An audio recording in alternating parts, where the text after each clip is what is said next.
Hello and welcome back to the Junior Developer Link. Today I've got Jordan Cutler. How you doing, Jordan?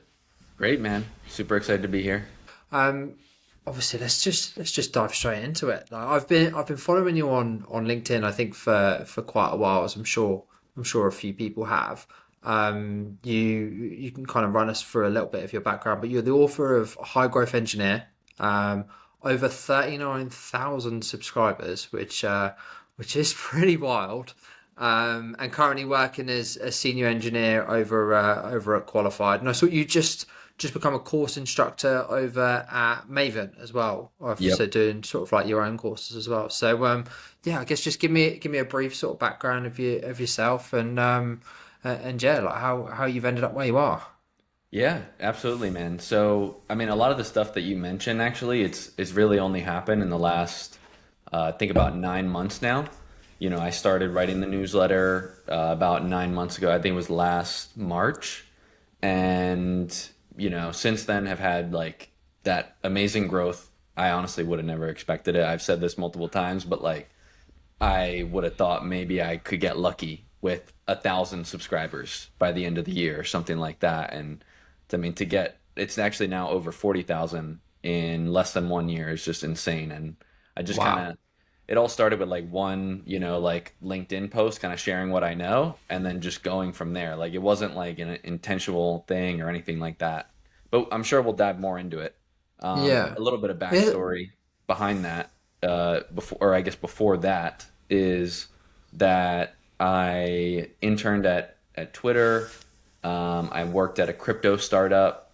I was doing this all before I graduated. This was around like 2017, 2018. And I didn't, I'm sure we'll talk about it more. I didn't get a return offer from Twitter. Awesome. And I ended up needing to like do a bunch of job searching. Ended up landing at Gusto, which was a great first job experience. Started as a junior engineer and worked my way up to senior engineer just after 2 years.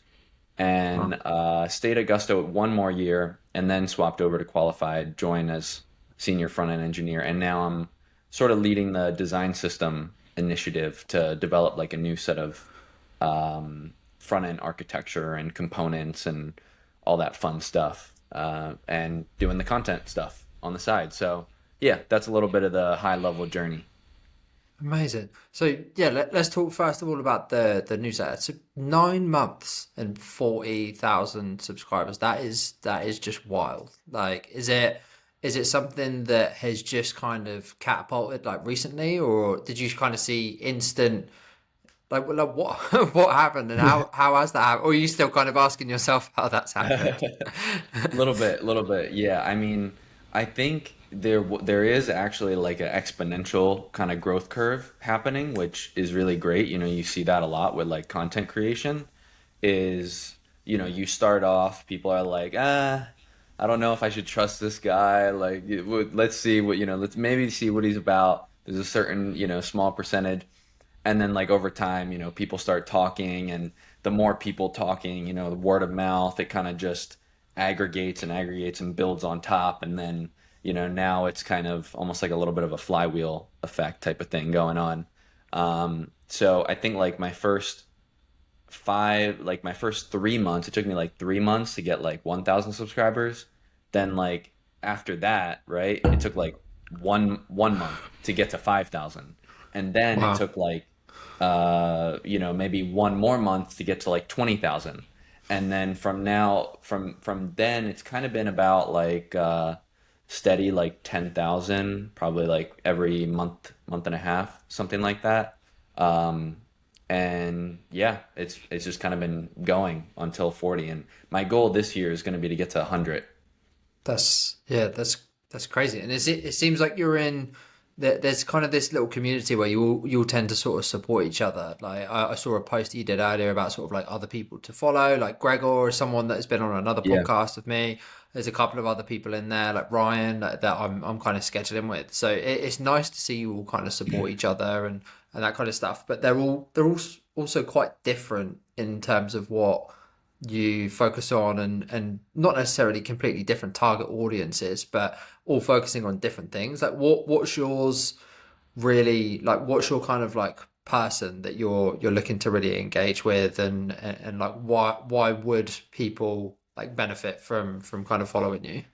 Yeah, definitely. So I think, if I were to really just like go, boil it down to kind of my target audience is really like junior and mid-level developers, maybe some senior developers as well. I think you can totally benefit from it. Um, and I think a lot of content creators, they essentially prioritize themselves like 2 years, around like the 2 year window before their current state. It's like, maybe right after you graduate college, right? You're in the best position to be able to give advice to someone who just went to college. Yeah, So people who ask me, like advice about college now, I just say, don't ask me. Like I'm not the best yeah, one. Like ask someone who like just graduated is like looking for a job, like just since they graduated. I could tell you like what it was like 4 years ago for me, or I guess it's maybe 6 years ago now, but like it's gonna be different. So I think like a lot of people kind of do that, and that's kind of where I landed. But I would say that like my unique differentiator, what I've always tried to do is my delivery of it, like how I actually give you the advice or, write what I write. When I first started out my LinkedIn, I had my headline as kind of like a little bit of a controversial, type headline where it was like, follow me for actionable, non generic advice. And I would see a lot of advice on LinkedIn where it's like, how to become a better leader, improve your communication. And it's like, okay, yeah, obviously. Like, you don't yeah, want, like, okay, do you get like much value out of everyone knows that, yeah, you should have good communication. Give the actual like advice on how to improve your communication or like how to become a better leader. I should get something from this by the time I get to the end. And so that's kind of how I've started my, brand on LinkedIn and then brought that over to the newsletter. It still says that, in my about page, in my welcome email, on the subscribe page. It's basically like, you'll get actionable insights every single week. Every time you get my newsletter, I want you to walk away with something that you could change and or add to your workflow that'll make you a better engineer. So that's kind of how I feel like my unique perspective that I bring to the whole like content creation game is. yeah. No, I honestly thought it was great. Like I read three or four. There's two in particular that I want to kind of go through with you. But even myself, as someone like I've been recruiting for developers for like 10 years, and I know my way around bits. I've even downloaded Mimo. I know a bit of HTML. Terrible with CSS, but like I don't know a lot about like coding from like an actual coder's perspective, but like from your articles I was like, oh, I'll have a quick glance through, and then it took me ages to get through them in a good way because I was like, oh, that bit's really good, like that bit of advice, do you know what I mean? I found myself just kind of being like, oh, I need to write that down, like that's really good, Yeah. whereas some of them you kind of skim through, and like you said, there's maybe like one little nugget of information there that you're kind of searching the whole thing through.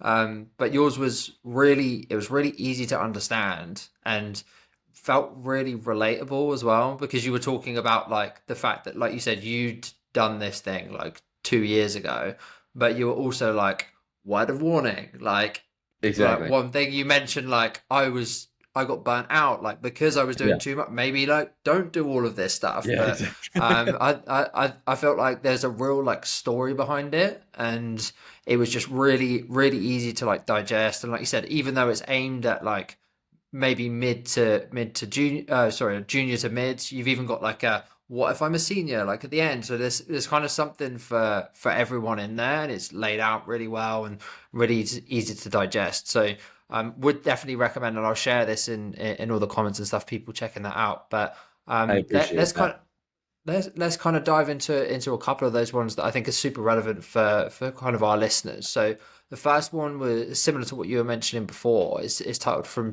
Junior to Senior in 2 years," which is pretty crazy from a starting point. And like you said, you started off at Twitter as an intern, and first of all didn't get a return offer. So what Yeah. was that like? Yeah. So I mean, I interned there twice, and I got the intern return offer the first time, And some you would think, right, that like, oh, okay, you got a return offer the first time. You're just going a second time, like, you just got to do the exact same thing. But no, like, yeah, that second time, the one to actually convert to a full-time offer, didn't get it. And I think there was, I think a lot of that first article you mentioned, the one where I share my story of going, from junior to senior, it it's almost written from like that perspective of I learned it the hard way, of what not to do, from my time at the return offer. And after changing how I went about things when I got the initial job at Gusto, that is almost essentially what helped me catapult to senior so quickly.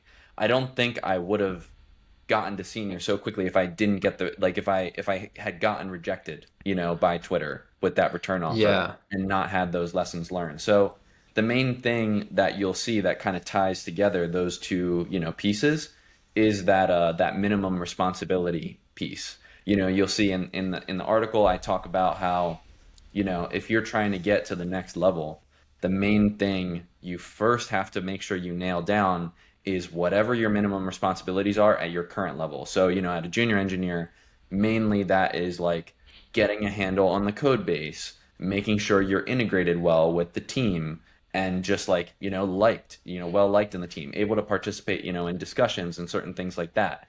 If you skip past that and you just start going to like senior level work and you're trying to do like, hey, I want to like bring all these new initiatives to the team, or, like try and level up the team in certain ways, like, yes, that is good, but like it needs to come in moderation, and you need to show just like your base level capabilities first, because they hired you as a junior engineer so that you could essentially like, alleviate some of the workload that is already known, rather than like essentially when you bring new initiatives, you're kind of adding new work in a way, right? Like people now need to think about this, consider the prioritization, all that stuff. And so if you jump, if you leapfrog to ahead, which is kind of what I was trying to do at Twitter, I was essentially trying to get hired at, instead of getting hired as a junior engineer, I was trying to get hired with my return offer as a mid-level engineer. And that like doing that was some of the mistakes that I made that led to me not getting the return offer. Yeah, for sure. Because you mentioned that you were almost too focused on what you were working on to even take advice from like senior engineers at Twitter, which Exactly. seems like probably now looking back at it, you're probably like, Oh what, yeah. like, what were you doing? Yeah. Yeah, 100%. Yeah. Yeah, I mean, so yeah, like there were times where I was trying to come off too knowledgeable, or like I was like this, badass intern that, should be hired as like a mid-level or as a senior or something like that, when really I should have just been focused on listening to my seniors, understanding, that what they're saying, honestly, like even if it's right or wrong, like what should be doing, like I'm an intern. I just need to trust them. Like at that point, like especially if they have been in the industry for, 8+ years or whatever, if they want me to do a certain way, I need to do it that way. When I get to senior, then I have the privilege and, the right to kind of be able to push back or debate on some of those things. But yeah, it's not a good look if you're an intern arguing with like a senior plus or staff engineer.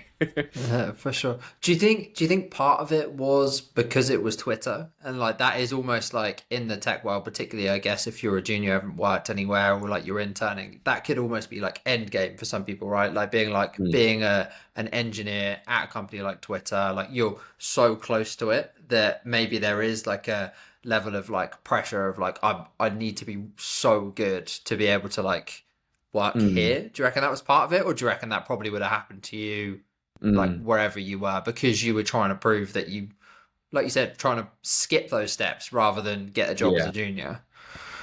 Yeah. Yeah, it's tough to say whether it was like specific to Twitter or not. I think like me, I'm just the type where I like to try to make things like as efficient as possible, as quick as possible, grow as quickly as possible. I mean, that's, kind of what the whole newsletter is about, like growing in your career as fast as you can, basically. But at the same time, you still got to just make sure to like reel it in too, and be realistic and not, overstep as well, right? So I think in the Twitter case, that's kind of what I was doing. I was just trying to grow too quickly and not realize how much I actually needed to grow first before just kind of like jumping on the level scale. Yeah, for sure. Because I think, like you said, like going from there, you went from L1 to L3 at Gusto in 2 years, two back-to-back promotions, youngest senior engineer they've ever had amongst like 200 plus. Like, there's obviously a way to like hack that career trajectory, and which you've clearly done, and we'll go through more. But you can't like just skip it. Like, there's not. Exactly.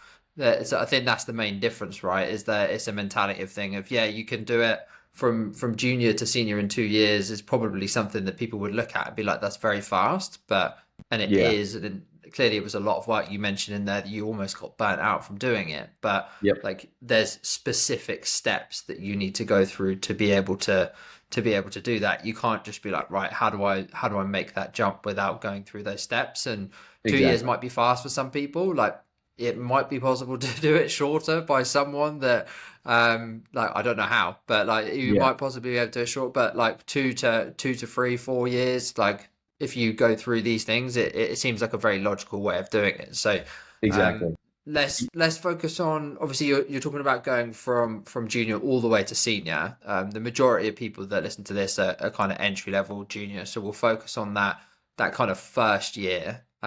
So when you're coming in, like you've mentioned, that kind of your main responsibilities as a junior are to kind of basically become a positive addition to the team, follow team processes, and ship projects with team's guidance, and then need help less over time. Yep. So Exactly.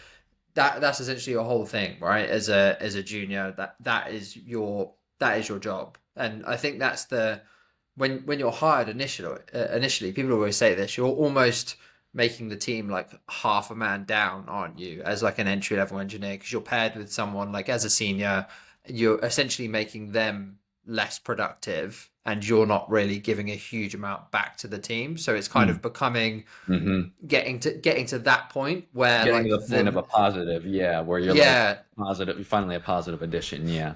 for sure. And what's the, because I guess that's probably the hardest bit, right? Because there be a lot of pressure if you feel like your team's like almost got more work to do because you're there. That must be quite a tough thing. So Mhm. what's the biggest steps you can make to become like a net positive over the first sort of few months to however long that period is? Yeah. Yeah. Definitely. So I would say, well, yeah, one thing that is probably the biggest thing you called out, right? Like becoming more independent over time. And so, however you're able to do that, then that would be good. But with that said, in the first few months, I don't think you should feel bad necessarily about, you being some sort of detriment to the team. I mean, unless if they're really in some sort of, crazy time crunch or something like that, and it's just, you're kind of you want to just be cognizant of that, maybe if they're trying to hit a deadline, and you still want to focus on building those relationships. So the thing is I would say take advantage of those first few months as much as you can, because they've already like memory banked, like banked in their head, like, okay, this person is going to be someone that we need to ramp up like over the first couple months. The mistake that I see people make as juniors or interns is they try to give off too good of a first impression by acting independent early on. Even as a senior engineer, when you first join a company, you are in you're in that same boat, and you need to be like not independent. You need to be asking questions, understanding, like how does the team work? How do we ship features? What is the testing process like? Um, how what do code reviews look like? What is this part of the code? Can someone explain like this part of the code to me, or like what's going on here? Even as senior engineers, like we still need that, especially when it comes down to like historical context, right? Which we like can't we can't really get that easily unless if we're like going back like multiple years in PR history and descriptions and all that stuff. And so my biggest piece of advice to juniors would be to not try to be independent your first month especially, and then maybe even like your second month. Ask as many questions as you can, take advantage of that time, pair with your teammates, get to know them really well, have one-on-ones with them, like little coffee chats, and like make them feel great about helping you. Make sure you give thanks and also give recognition to them through to your manager, right? One of the best compliments like that people can receive is through someone else, right? Like if I go and I have a conversation with someone like after this podcast and I say Chris was such an amazing podcast host, and then it comes back around to you that I told you that, right? Like isn't that like it's like one of the best feelings. So in the same way, like if you're able to just like give kudos to your manager then has a one-on-one with the person that you gave kudos about, and then they're like, hey, by the way, like this person shouted you out and said that you did a great job helping them. They're going to feel great about helping you now in the future, right? So like trying to do things like that where you just basically become like a centerpiece of the team, not a centerpiece but like a part of the team in a really like meshing way, where you're just like synergize with everyone. That would be my Yeah. biggest advice. For sure. And Jordan's not been paid to say that I'm good at this, by the way. Although I might pay him now. But I think that was one of the biggest things that I took away from this was like working with the person that's the level above you for that promotion. Not necessarily like how do we get this promotion together, but like you said, giving kudos to the person that's mentoring you to like their manager like will help them in like their career as well, and like that's they get promoted by you getting promoted and by the work that they're doing with you, so it just kind of helps everyone, right? And Exactly. the thing that I really liked was you talking about these golden opportunities to kind of look out for, which was like one thing that you could find could make you a better programmer, a better communicator, and also make your teammates like you. And I think the main one you talked about there was these pair programming sessions, right? Yep, 100%. Yeah, those that was one of the reasons why Gusto was like one of the best places to start for me. It's like it's part of their culture. By the way, another fun thing about Gusto's culture is that they did no shoes in the office as well. Okay. It's like an old school like the office was like this like industrial type like old, I don't know, like shipping yard like thing or something like that. But meanwhile, there's no shoes in the office was like one of the cultural things. Side tangent, but the other thing that was main part of their culture, which I really loved about the interview process too, was the pair programming. They had like all these different desks, two monitor desks all around the office. And if you were stuck on a problem or you just wanted like another pair of eyes or anything like that, you could just like talk, tap to the person next to you. Hey, would you be down to like, pair programming on this really quick? And I know that things have changed a lot since remote and COVID and all that. These opportunities, they might not be as easy. Specific, the pair programming specifically. You can still do it like on Zoom with Slack huddles and things like that. But yeah, it was an amazing opportunity, man. I would say, um, as you called out, right? One of the reasons why that's awesome is because as a junior engineer, the main things that you want to try to be doing, right, are leveling up in the code base, getting to know your team better and getting them to like you, and also just improving your understanding of the team as a whole, as much as you can. And so pair programming was like the combination of all three of those, right? You're pairing with someone, you're able to improve your communication, you're able to help them get to know you a little bit better, you're able to get to know them a little bit better. You're chatting maybe about life like while your code is building or something like that, right? And at the same time they're able to like teach you some of their programming practices, some tricks of the trade that they learned over time, and you're able to incorporate those. And then who knows, once you get to mid-level engineer and a new junior engineer gets hired on the team, you end up doing the same thing for that person. You teach them like some of the same lessons, and you just keep the team vibe going, and just keep leveling up the team as much as possible. Yeah, for sure. And I think one of the other points that you made was like from a manager's point of view, like the less differences they see between you and the people that you're working with, the more likely they are to promote you to that level, right? And Exactly. the easiest way for you to learn how they do things is to work directly with them. And he said pair programming with like anyone you can on your team that is a more senior member than you. You might learn one thing from one person and one thing from another person and become like a bit of an amalgamation. I don't think you have to just pick one person and Exactly. like directly copy them because some stuff might work for you, some stuff won't, right? But if you're displaying different attributes of mid levels and seniors from all of your different members of the team, and you're doing things how your company's mids and seniors do things, then you're essentially a mid or a senior at that company, right? Like Exactly. there's no denying it at that point. So that I think Yeah. that's the best way to do it, and I keep seeing it a lot on LinkedIn in particular at the moment about juniors getting their first role and just people giving the advice of going for local opportunities. And I think there is, like you said, a lot of change. There are a lot more remote jobs out there, and like the tools are getting better and everything like that. But I still think, like where possible, that first job, like I think there is a huge advantage to it being, even if it's hybrid, not necessarily 5 days a week in the office, but actually getting Mm. that face to face time and just being able to sit with someone next to them all day, even if it's a day a week, that I think is just it's hard to get if you're fully remote from what I feel. Yeah, I could totally see that. I could totally see that. I know that I would say if it's between maybe like a local company that is maybe a little bit more on the old school side, you still want to make sure that you're in a little bit more modern tech, and you don't like, your first job is important because it kind of sets the tone for your resume. So I Yeah. would still say, like, if you have the option between remote, I don't know, like Airbnb or something like that, versus like a local company that is maybe a little more old school or something like that, I would say go with Airbnb. They'll have like processes in place to do it, set you up for success even through remote.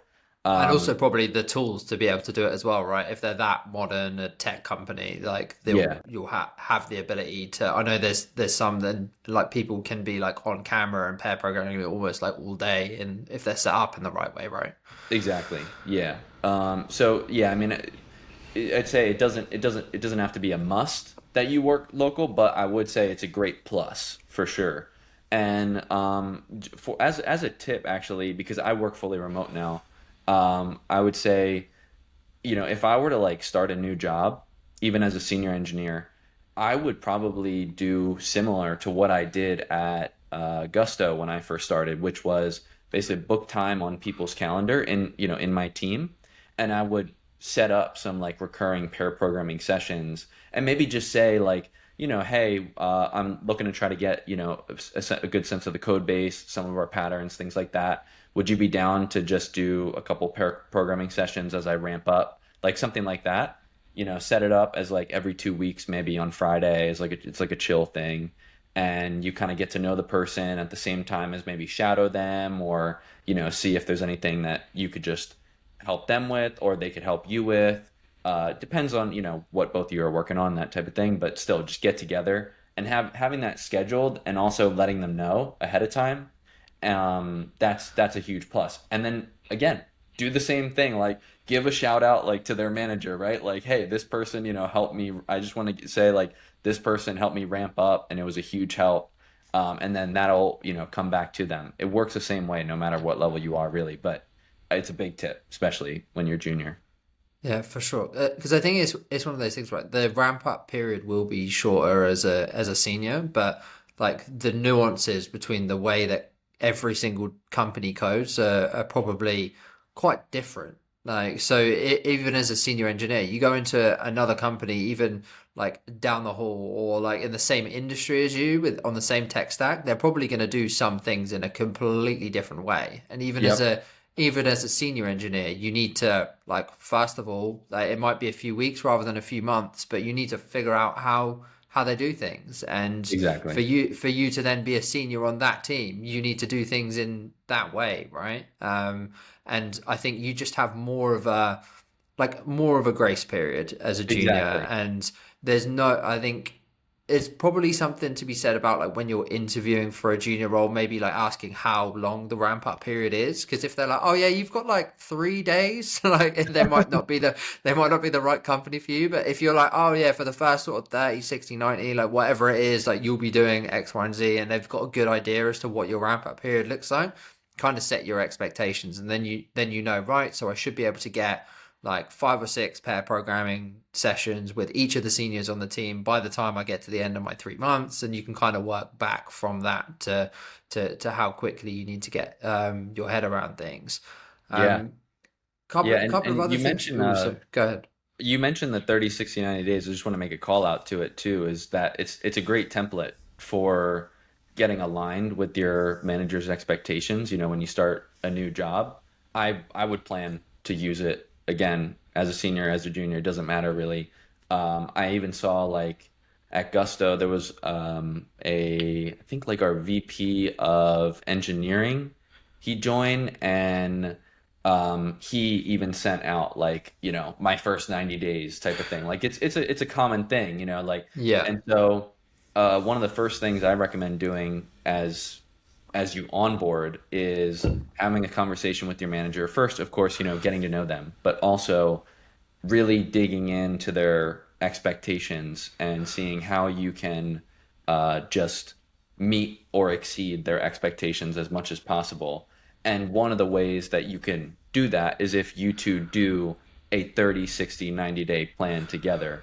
And so if, you know, normally what I like to ask, because sometimes people have their way of doing things already, or if they don't, then, you know, you could propose the 30, 60, 90 day. Like, so I might say something like, hey, do you have any, you know, good way in the past that, you know, you align expectations as someone onboards or anything like that? And then if they, you know, see what they say, they might already propose the 30, 60, 90 days, or they might propose something else. Or they might say, no, you know, didn't have anything in mind actually. Is there anything, you know, you would like has worked for you? And then you say, well, if you want, like we could do 30, 60, 90 day, you know, template, and all you do is, you know, you just have 3 sections. Like these are some expectations for within the first 30 days. These are the expectations in the next 30, and then these are the one after that. And then just go from there. And, you know, as long as you hit those expectations, you agree on them, then you're pretty much good to go. And you know, it's not like a vague thing anymore of like, oh shoot, am I doing good? Like, you know, you have a checklist pretty much. Like just meet the checklist, so then you're good.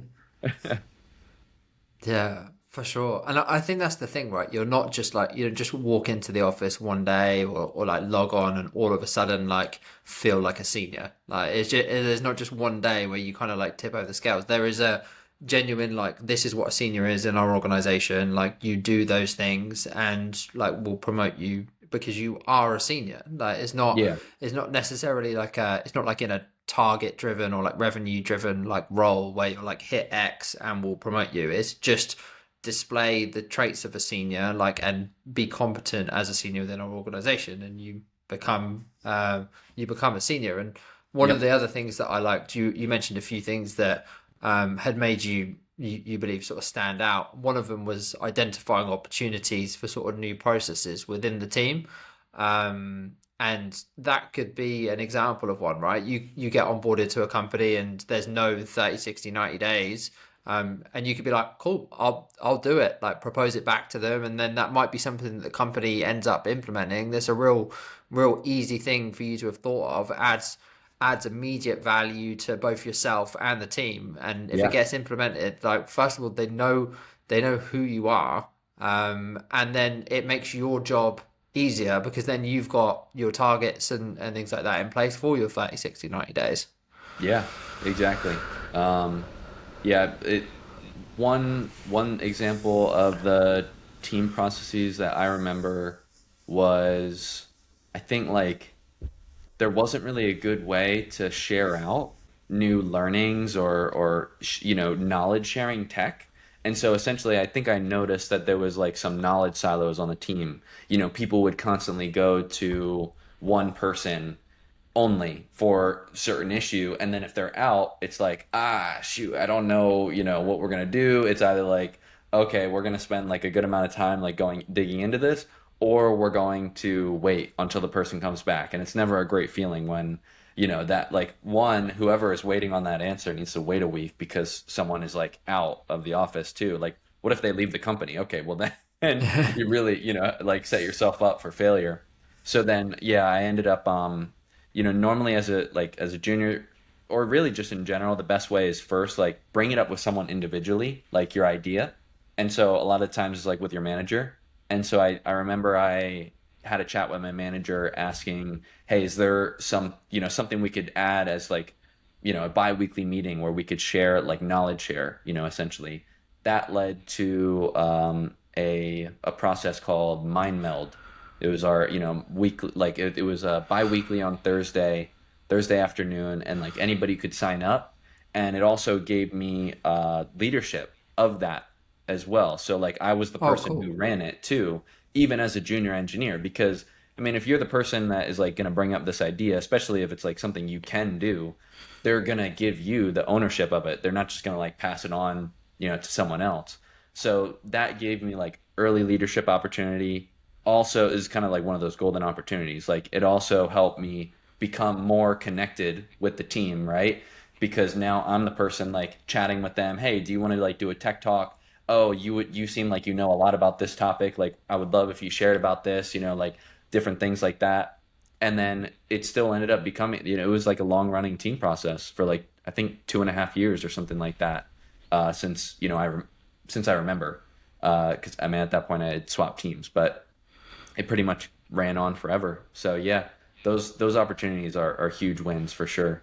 Yeah, and there must be, particularly in startups, because I feel like it's forever a case of they scale and then they're like, oh, like there's loads of things in the background that would be great if you did them, but like they're never like priorities for the people Yeah. that as the company grows.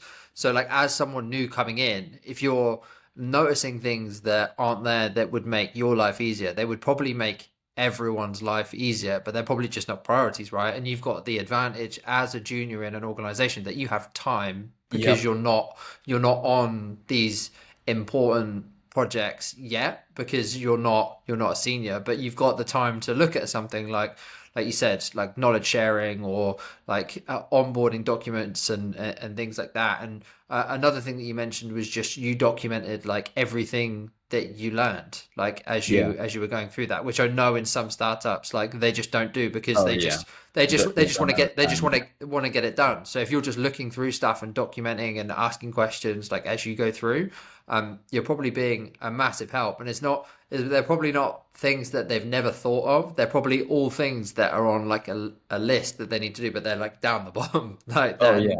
and never going Exactly. to be able to get to them. So if you can Yeah. take some of those things, like and do them, like people will probably be like, oh, I've been meaning to do that for like 3 years. Yeah. Thank God. That Who was was that guy that did that? Like, and do you know what I mean? You're just a huge help and like a positive addition to the team, like straight away. exactly, yeah. And going back, like circling back to, the very beginning, right? I mean, where you were saying, like, how do you show that you're a positive addition, not just like a detriment? Well, that's how, right? Like, you're able to remove some of those things from the backlog that, like, nobody just, they would have never got to, but like, that helps, it really helps everyone feel like, oh, we're actually getting the stuff done, even though it seemed like, it was never going to happen.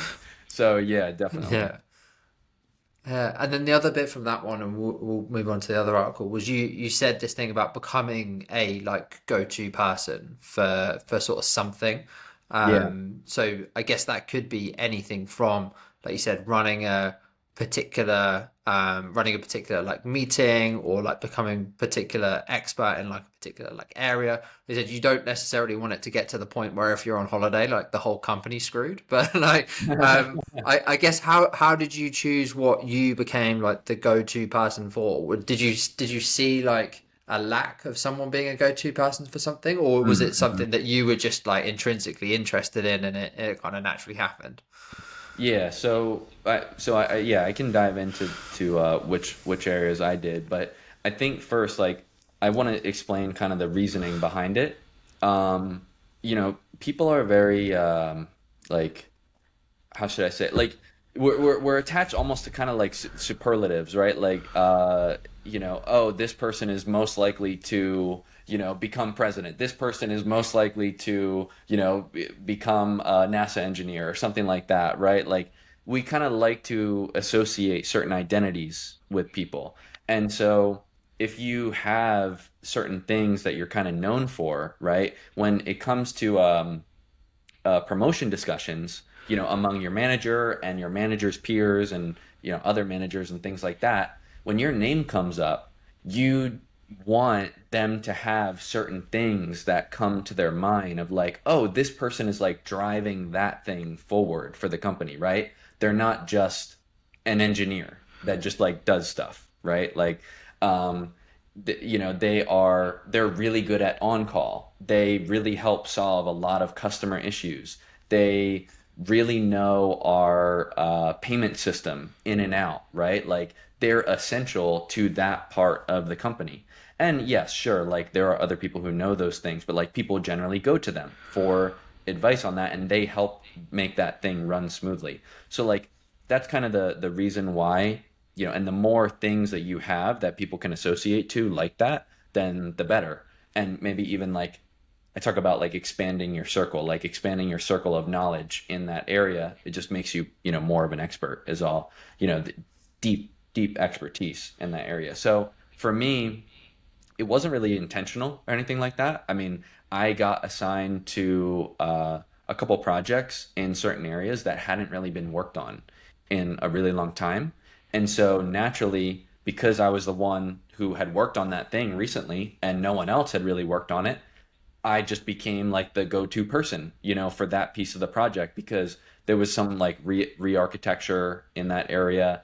And then over time, I just started like getting to know the code. Imagine like if you just know one file, right? Your circle's kind of like really small. You just like, that one file really well. Like you're really good at knowing that like disqualified.rb file or something like that, right? But then like over time, like, oh, okay, I tested this other file. I wrote some tests here, I added some functionality and it just keeps getting bigger and bigger and bigger.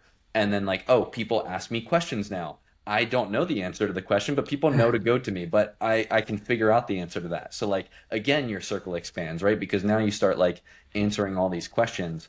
And so, as you start doing that more and more, whether it's you take on projects or, you sort of become known for a particular area, if you can keep growing your circle, that's going to help. And yeah, exactly. It doesn't even need to be code related. It could be you run that meeting or you organize, like our ice cream parties or something like that. Like, but like it helps to know that like it helps to create that association that you're a member of the team. You're not just like someone in a silo or something or like just like nobody knows what you do, type of thing. Yeah, for sure. I mean, I'm assuming it is probably better to have it something professional related rather than just being like the organizer of the like kickball league or something like that. But I It is, guess yeah, it is start with better. whatever Yeah. you've got, right? But Yeah, uh, exactly. I'm just imagining that's the point where like you feel like you've made it internally. If someone's like, "Oh, you know Greg, the DevOps guy," like Exactly. and Yeah. then and then that's it, and it's done. Like, Exactly. And you can run a test on this too. Like you can think to yourself like, "Oh, who would I go to near me for a database question? Who would I go for a React question? Who would I go to for a security question? Who would I go to for an API question? Like those types of things. The more that like your name is the answer to that would be like ideal. Of course, it's not going to be everything. You shouldn't expect it to be, and if it is, then that's probably a problem too. But like, you can run a test. If your name isn't on one of those, then you want to try to find something. But yeah, one more note on this, actually, real quick. The In my course, I talk about these three circles, not the knowledge circles. It's a three circle Venn diagram. The ideal situation is that you find something that's a combination of it has impact, you are passionate about it, and you are good at it. So if you're able to find something like in the middle, right, where you're passionate about, you're good at it, and it has impact, then that would be an ideal thing to become an expert in because, you could keep doing it because you're passionate about it, you're good at it, so you'll do it good, and it has impact. So, the company will reward you for it. So if you could find like one that has all three of those, then you'll be in a good scenario. For sure, because I guess going back to like one of the previous points before, like I guess you might go into somewhere, see that there's no documentation, but hate documentation, and I guess the last thing you want is to become the documentation guy and Exactly. just Exactly. loathe every single day because Exactly. you're going to get people coming to you with it all the time. So Exactly. maybe you're the guy that suggests that they need a documentation guy rather than the person that goes and does it. You could, But yeah. You could, yeah. And some people really like doing some of that, like that non, what is it, like non-glorious? There's a better word for it, but glorious like type work too. So there usually are like some people in the org who can be. On call is a good example of that as well. Like normally on call has it almost always has company impact, but yeah, and you might be good at it, but a lot of people aren't passionate about it. So yeah. understandably, right? I mean, but if you are, then you're in a good situation. You'll probably get promoted. Yeah, for sure. But I think that is a good thing to kind of think about, right? Like because you do start to like kind of silo yourself in. If people attribute that to you, like you're going to get that coming to you more. And if it's not something that you're passionate enough about, like to start with, then maybe don't go all in on that thing. But if there's something there that you see like a lack of and you are passionate about it, like I guess just grab it with both hands and run with it, right? Exactly, yeah. I'd say you don't need to be good at the thing, initially. It's one of those things where if you're passionate about it and it has impact, go in there. Yeah, and just like that's one of the areas where you can grow. And now, eventually as you grow, you're going to expand your knowledge circle and people will start going to you for that thing and you'll get the impact for it. Particularly because it would be something that like typically like no one's doing. So like Yeah, if you decide to pick it up, like you get better at it over time, like you're gonna have impact like from an initial level. It's not like you're sat next to someone that's been doing the DevOps for the company for like 10 years and you're like all of a sudden I'm going to be the DevOps guy now. yeah. It's not quite how it works. But if you can find an area that's either like neglected or like just that people don't have time to do it and you're interested in that Exactly. area, like then you can spend your time researching it and the small amounts of improvement that you make in it and the impact that you have will actually be quite large if they're not doing any of it.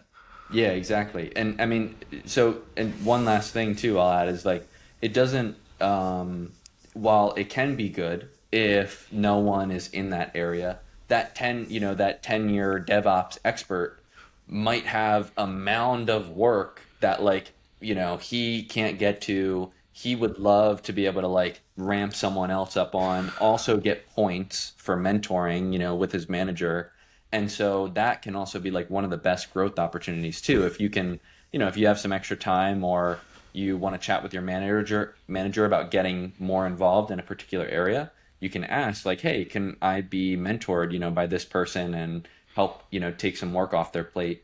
They're going to love that. Like it's a win-win for everyone, right? Like you're going to learn, they're going to love that. You have impact because you already identified it and you're loving it because you're passionate about it. So it's yeah, if you can do that too, then it works just as well. So, and then kind of last thing, I just wanted to go through a few points of on another article that you'd written. It was called "I just started my first engineering job. Help," which I'm sure some people will have felt that before.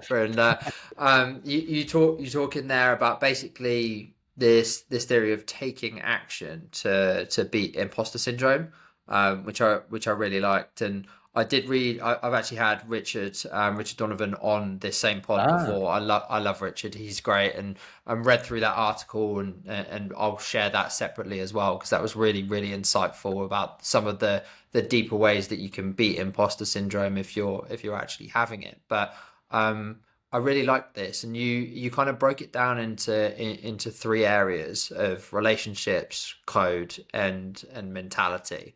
And I guess the first one you make quite clear that your relationships are kind of the most important, and we went through a lot of this previously with pairing with teammates, making sure you're scheduling regular one-to-ones, and becoming like a participating member of the team. But one thing here was you put get a mentor. Like you said, even same with the 30, 60, 90 days, it might be that the company that you've joined, there isn't a mentor program. And Yeah. it's not necessarily something that's going to be handed to you depending on the company, but go and find one. Well, I guess was that one of the biggest things that had an impact for you from the sounds of it, the actual mentors that you had. Oh yeah, 100%. I mean, I feel like some of the best growth times are early when you first start at a new company, actually, because like we talked about before, like there's that expectation that you're just going to be able to ask a ton of questions. And so each time that I've either onboarded to a new company or a team, both for internships and jobs, I've had what they call an onboarding buddy. And that, can be your mentor for a period of time, or it could be your long-term mentor as well. And so, yeah, if you can make sure that if your company is not giving you one, that you try to find someone that, can help you out and is able to kind of give you more dedicated time too. Like, not just your busy manager that probably doesn't fully understand like the code, like ideally some other engineer on the team that has been worked in the code base for a little while, been on the team for a little while, been at the company, and is able to, give you an understanding of, um, the code base, the team, and also is just able to kind of give you someone that you could like, shoot the shit with, and like chat about whatever and say what's on your mind, and hopefully build a great solid relationship with them, because they'll also be the one, remember, who is chatting with your manager about how you're progressing. And so if you can create that solid relationship with them and reward them as well as much as possible, like we talked about earlier, like giving kudos to them, then they're going to be doing the same thing in return for you. So that relationship is super important, and it's also how you'll learn and ramp up really well.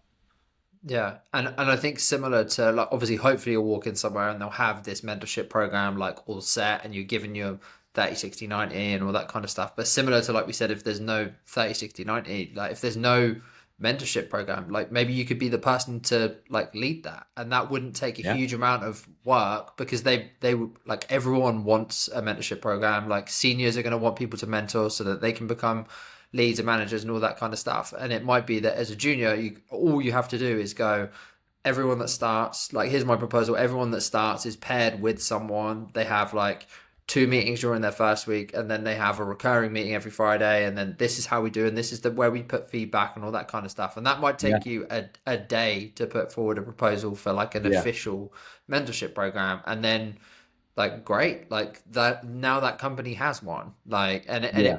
it might be something they've been waiting for ages, and I'm sure it's something that you can check for first as to why they didn't have it. But if you're joining somewhere they don't have it, like they will probably want, but it'll probably again be one of the things that's on their list that they just haven't got around to setting up properly yet, and that Exactly. could be something that you come in and set up. Exactly. Yeah. Your manager probably has like 50 of those types of tasks like on their list, but they just kind of keep like pushing it off. They just can't get to it. And so like if you're able to take that load off and also like improve the team at the same time, then 100% go for it. And then the other point you said about relationships, obviously paired with teammates, we kind of went through that. But becoming a participating member, I really like the points and the kind of progression of what you said. Like starting, like first of all, remember you're a member of the team. Like so, you need to participate and be involved in group discussions and things like that. Because I think there probably is a tendency for people to just sit and listen and not want to put forwards like anything to start with. But the progression of asking questions to start with, and then over Hmm. time, like adding your opinion, I think was great because I think people probably just sit there and like I've been in meetings before where I've felt like things are a bit over my head and things like that, and you're just like. You're just kind of almost thinking of something to say. You're like, I need to add like something super valuable to like this discussion that's going on. And Like you just, yeah, like it just, it never, a lot of the time in those situations, it never comes. So like you said, just getting involved and being like, hey, like I'm new, I don't understand like that point, or like Hmm. why do you guys do it that way, or just clarification on something, just so that you're involved in that discussion. And then slowly, as you learn more about the company and how you do things, you can add your opinion as to, oh, we did this last time. How about we do that again? Like Yeah. you'll have more context and understand more. And obviously, as you get more experience from an actual coding perspective, you'll have more to bring to the table to those as well. Exactly. Yeah. Yeah. I mean, one of the skills of like senior plus that I think like you just naturally kind of learn and get better at over time is the influence through questions. And you as a junior, you probably won't really think of it like that. You'll probably just be, oh wait, did it freeze? It said having issues communicating with their servers. Oh, are we back? Let me Oh, know when you sorry, can hear me, Chris. I lost you there. Yeah, yeah, yeah. Yeah, I can hear yeah. you. Okay, so I'll rewind a bit and start because yeah, so because it cut off there. Okay, so yeah, one of the things that I wanted to mention on that is that as senior plus, over time you learn the skill like to influence through the questions you ask. And it's also one of the best ways, like you mentioned, to just like start out at the company because you're not really offending anyone. Like, and as a junior you probably won't even realize that you're influencing, but like a lot of times I'll see a new member of the team join and they'll like ask some question that it shows me, one, that they care, which is great, because they're asking questions, not just saying totally silent. And two, it shows me like some sort of gap in our system, and it helps, me understand like where we can improve things further and things like that. And so a lot of the times, like it'll go something like this, right? Like somebody will ask, "Hey, like, do we do this thing like over here?" And I'll be like, "Oh, shoot, you're right. Like, no, we don't. Actually, yeah, let me see if we could like get that prioritized, like that type of thing." And you might not even have the intention of like getting it prioritized or anything like that. I mean, sometimes, as you grow and you start to like, maybe ask questions through influence, you actually did have the intention of that. But really, you're just asking from a perspective of like curiosity and trying to understand more. And yeah, when you do that, it's got the wins on the two fronts. One, it shows that you actually care, you're trying to learn, you're trying to become, a solid member of the team. And then two, it often improves the way that the team behaves because we realize our gaps from those questions as well, which hopefully, it just is more clear, by default in the future because we're able to like solve that problem. Sure. I feel like maybe my wife has been reading about your influential questions because she has this knack of getting me to believe that ideas are my ideas. So like, I'm gonna have to check that when I get home. Um, but yeah, no, I think that's so true. I think you might have a friend that's at a company that they do things a certain way, or you might have done a year at one company and they did things this way, and just double checking, they might be like, oh no, that's a great. Why don't we do that? Like it Yeah, might be exactly. as simple as that, right? And you can get more intentional with it over time, but. The points two and three that you go onto there, like outside of relationships, it's code and mentality. So we'll go kind of in that order. And on the coding side of things, you said it's mainly pull requests, right? That you're kind of focusing on to start with. And it seems like the majority of the advice you give around there is basically just making it as easy as possible for whoever's being pinged on the other side of it. Yeah, definitely.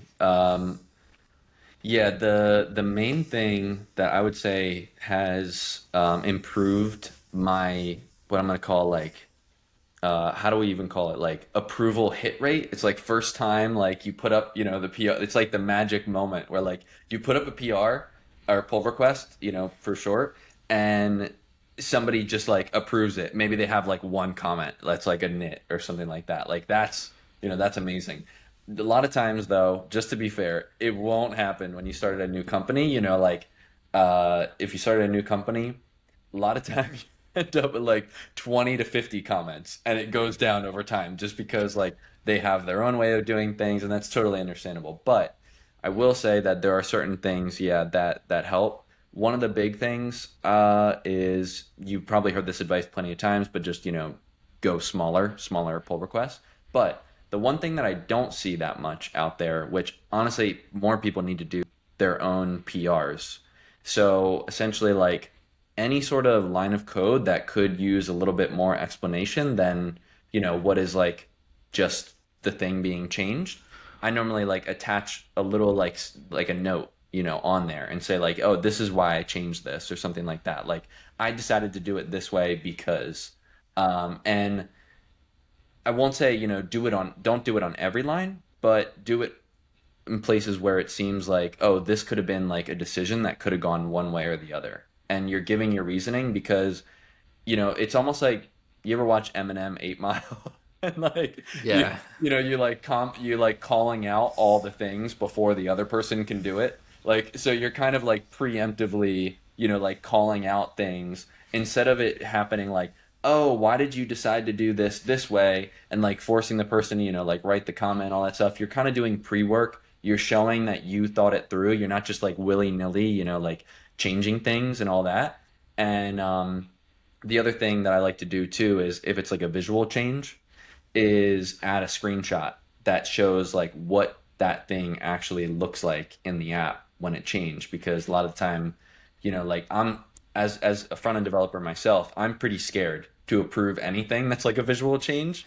But if someone shows me, oh, okay, like it didn't break anything, like things still look good, all right, cool, like that's good, then I'll end up approving it, right? Otherwise, I kind of need to do additional work. I need to like, you know, go to that branch. I need to pull the code locally. I need to run it myself, check out like, does that stuff work? The more things that you could do that show that you did the upfront work to try to make it as easy as possible for the other person, they're going to trust you and just approve it, because like you showed that you did everything already. There's no need for them to do anything additional. So they'll just like let you go.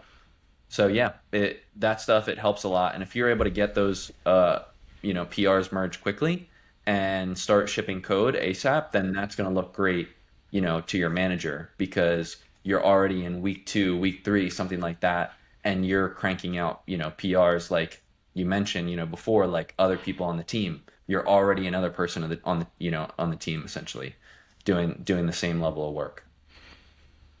Fantastic. And then yeah, final point, mentality. So the three main points that I kind of picked out of that. One was the junior trap, as you call it. So like you said, don't think of yourself as a junior, like entry level, like you prefer to junior. I think it's one of those things that you say I guess you are. Well, there's so many different ways of doing it. Whether you think you are can or think you can't, you're probably Yeah. right. Or like where you are what you repeatedly. There's thousands of different ways of doing it, and apparently I can't think of one properly now.